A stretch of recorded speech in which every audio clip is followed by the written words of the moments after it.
getting shorter, booze is running more, and that only means that we're heading into day 2 of Splash Festival 2019 in Ferropolis.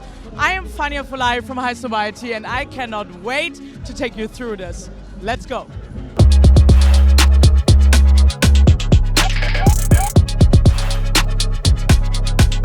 Yesterday, our music editor Bianca caught up with Juice Wrld to see what's up in the gaming world, sneaker world, and much more. Stay tuned to see that.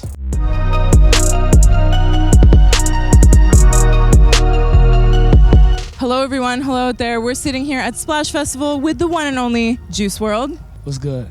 How was your performance just then? I did get to catch some of it and it was pretty lit, one might say. Thank you. Yeah, the crowd was really a lot of energy. I love performing out here. Like, it's one of my favorite things, touring Europe. And I'm not gonna lie, this was probably one of the most lit performances that I've had since I've been doing these festivals out here. Did you notice anyone in the crowd that was doing anything particularly crazy? Yeah, for sure. They mosh pitted for every song, like several times. Like, it'll be a part where it's not really like a lot of like a part for you to jump up and down and stuff. It would just be me singing, and they'd just be getting ready for the beat drop again. It was like mosh pitting like 3 times the song. I do not know how people have that much energy, but fire, fire. So, it's no secret that you're a big fan of video games. Yeah. I heard that you pack 3 suitcases when you travel, one for clothes, one for shoes, and one for video games. So tell us, like right now, like what are the video games and the consoles in that video game bag? It depends. Anything from like a Nintendo 64, like PlayStation 1, Dreamcast, all the new stuff too, like PlayStation like 4, Xbox One. I left most of my games actually back at home this time. I've just been playing my Switch, so lighter traveling. Have you played that cooking game on Nintendo Switch where you like cook with your friends in the kitchen? I don't think y'all gonna catch me cooking on no Switch anytime soon. But I like Super Smash Bros. I played like all the racing games on there, motocross. I like riding dirt bikes and quads and stuff. So I'll be playing like Monster Motocross, just a mixture of different stuff. Sports games too. Can't nobody beat me in 2K. So, you had a good time tonight? For sure. I always have a good time. Performing is my time to change people's lives and leave an impact on, on whoever's in the crowd. If they had a bad day leading up to that, I have the ability to take it away and give them a good day and a good experience and a good time. So I always think about those things when I'm performing, and it helps me be like a better performer. And it's like I said, I go back and forth between recording and performing. It's my favorite part of this job. So. Okay, so obviously a lot of your music is quite influenced by like emo music, rock in general, that you have that kind of vocal delivery a lot of the times.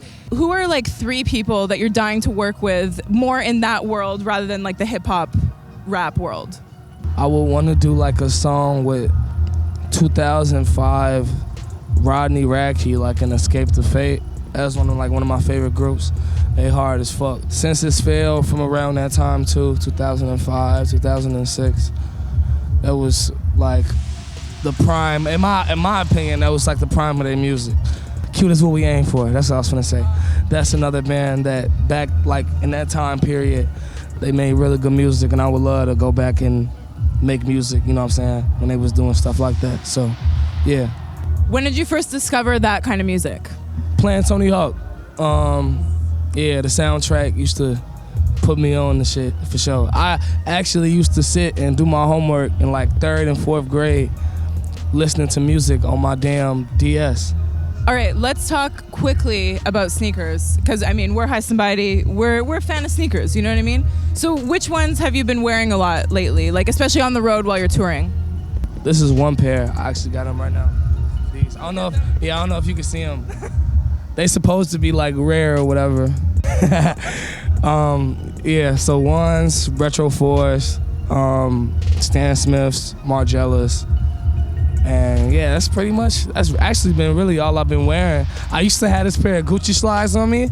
I would perform in them they were like the most comfortable shoes ever. They had like the fur and shit. They weren't slides, they like I don't know, they're kind of like house shoes a Like little loafers. bit. Yeah, loafers, yeah. exactly, loafers. Yeah, so it's like fucking fur right here. They were like the most comfortable shoes in the world. I used to perform in them every night. Okay, so for your fans, like especially those that are around your age or younger, what advice would you give them for sort of like finding the thing in life that they're excited about and that they want to do? Because clearly you found the thing that you love, you know? Yeah. My advice to everybody would be to remember that this is your life and you can do anything you put your mind to. But that doesn't mean that you have to still work hard to accomplish whatever you want to do. So you can't forget about that. Everybody that walks on this earth, me, all your favorite artists, anybody, your favorite basketball player, favorite actor, we all bleed the same blood. We're all humans. Therefore, you can accomplish what they accomplish. You just have to put your mind to it. Always surround yourself with people that are going to uplift you. And yeah, just keep your eyes on the prize and you should be straight. Eyes on the prize. You heard it here. Splash Festival, Ferropolis, Germany, with my boy Juice Wrld. Shout out Highsnobiety, man. We all like sneakers here. Hey, hey!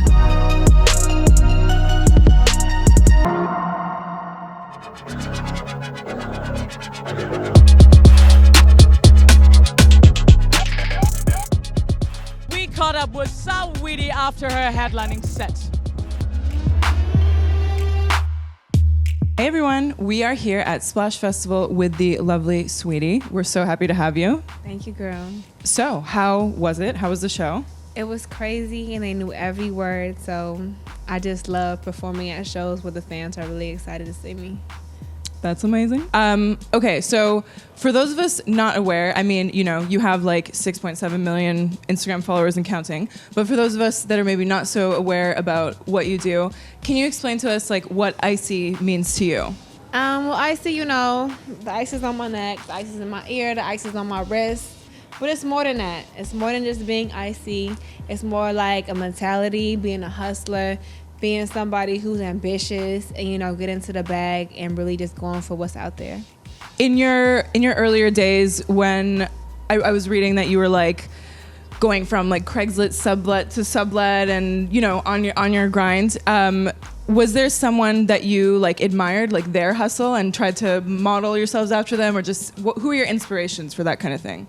Like, I come from a family full of powerful, independent women who dress fly as fuck, who get their nails and their hair done, who able to balance out their family and careers at the same time. So those are the people who I admire. What's the song that you've written that you're the most proud of? Icy Girl. Yeah, I mean, that was your big debut thing. Yeah, pretty impressive. What's your favorite song off your latest EP?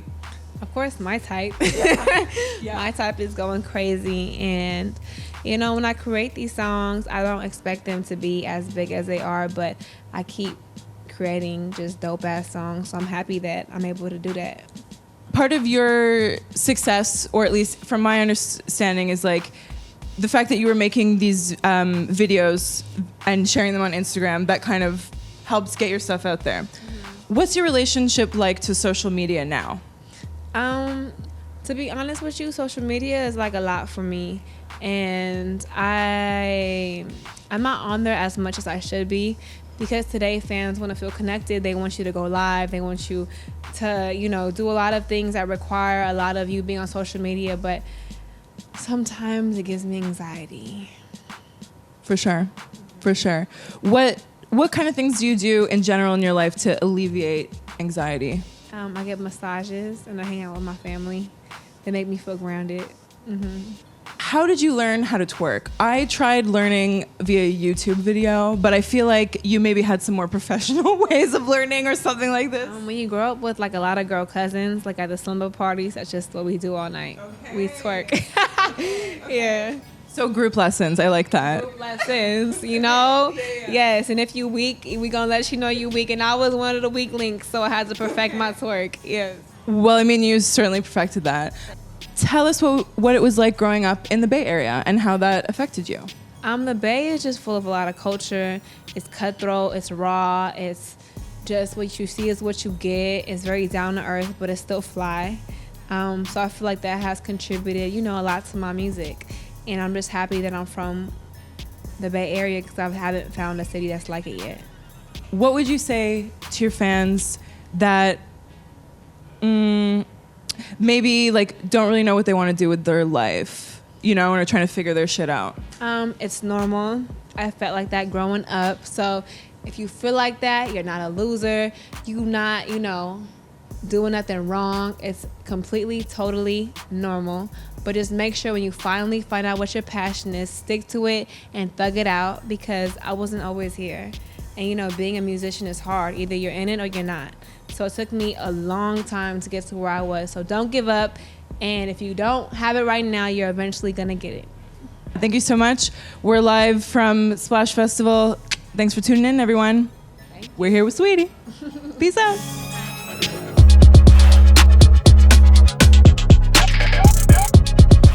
We caught up with Duckwrth to see what life on a tour bus looks like. Stay tuned to see that on Splash Festival 2019. You can sleep in this little round table area we're in right now? I can sleep standing up in the shower. No, you can't. I'm partially narcoleptic. Okay, I take that back. Sorry. I should have believed you. Hello, we are sitting here with Duckwrth, who's going to be appearing on our stage a little bit later this evening. Duckwrth, how are we doing? Pretty good. Yep. Pretty good. Is this your first Splash Festival? Yeah, first time ever. You've been to Germany before, though, yeah? Yeah, did Berlin last year. That was fun. This is Ferropolis, though, obviously. Way different world. Exactly. Totally different. It's way more smoke and fire and stuff. Yeah, it's tight. Are you someone that, like, after a show, you have a lot of people come into your bus and, like, have a party, or not? This is, like... I feel like back in the day, I definitely tried to, like, gather the hoes together and have a little cotton corral, but, like, I don't know, man. I just be tired. I just want to eat food and sleep. Tonight's show, is it sort of unique to this one, or is this sort of what you've been working on to tour The Falling Man? I did slip a couple of Falling Man, probably like 5 Falling Man tracks in it, but I wouldn't say this is like the Falling Man like moment. Which have there been any tracks on The Falling Man that have been like a real thrill for you to adapt to a live setting? Nobody Falls, because I have to sing in falsetto for the whole second verse, and yeah, like I rap and stuff, so like in studio singing falsetto is different from singing it like aloud in front of like 500 people and holding a note. People do their little like, oh, it can sing. I can't sing, but they're like, oh, it can sing, and it's cool. That also requires such a level of preparation, I think, when if you're just rapping, maybe that wouldn't require that sort of preparation. I'm just out there, you know what I'm saying? Like, just doing my thing. But if you sing, you gotta, like, drink tea. Like, you gotta have, like, throat coat, throat sprays and stuff like that. Like, no cigarettes, like, no weed, like, nothing. You just gotta take care of it. If you wanna keep it, your vocals for, like, the whole tour and stuff. So, yeah, it's preparation. Are you, like, someone you sort of cut loose when you're touring, or touring is very kind of intense, regimental for you?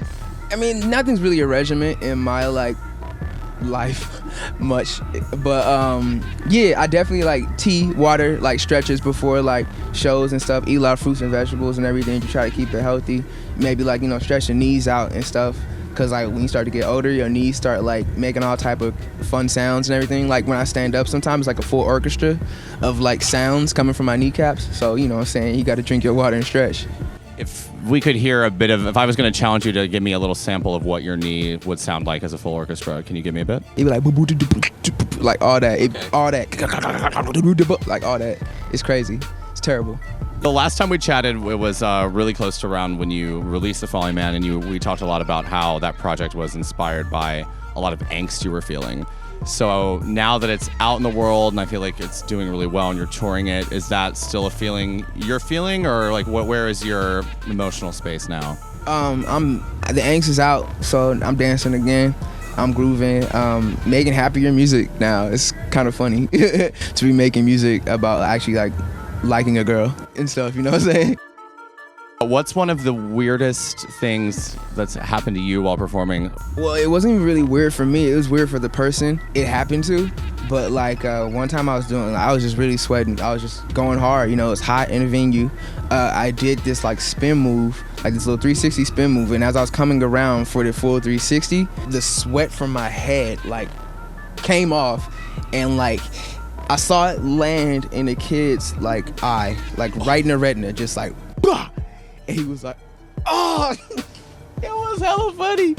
I had to apologize to him after. I was like, my bad, bro. I didn't mean to burn your eyes, stuff like that, bro. My fault. So if you're about to perform and you're really just, obviously touring is very draining. So if you're really not vibing, like going to go on stage, what do you do to get in the right headspace? Like yesterday, like before I came out, like it was nobody in the crowd, and I was like, damn it, bro, like what the fuck? Like maybe I should have advertised this a little bit more. I didn't think anybody was gonna like be there. And then like right when we bust through the doors, like it was hella people. So it's like, but before that moment, I had to just remind myself, like, bro, like stop it, like just perform. It doesn't matter if there's like 5 or 500 people, you gotta perform. Cool, well, thanks so much for your time, Duckworth. Really excited to see you on our stage later. Yeah, it's gonna be sick, bro. Thank you. This jacket is hard. Oh, thanks. Oh, what's up? This is Duckworth, and I'm here with Highsnobiety and this man with the coolest jacket in the world. It's like burnt eraser. That's hard as fuck. Lit.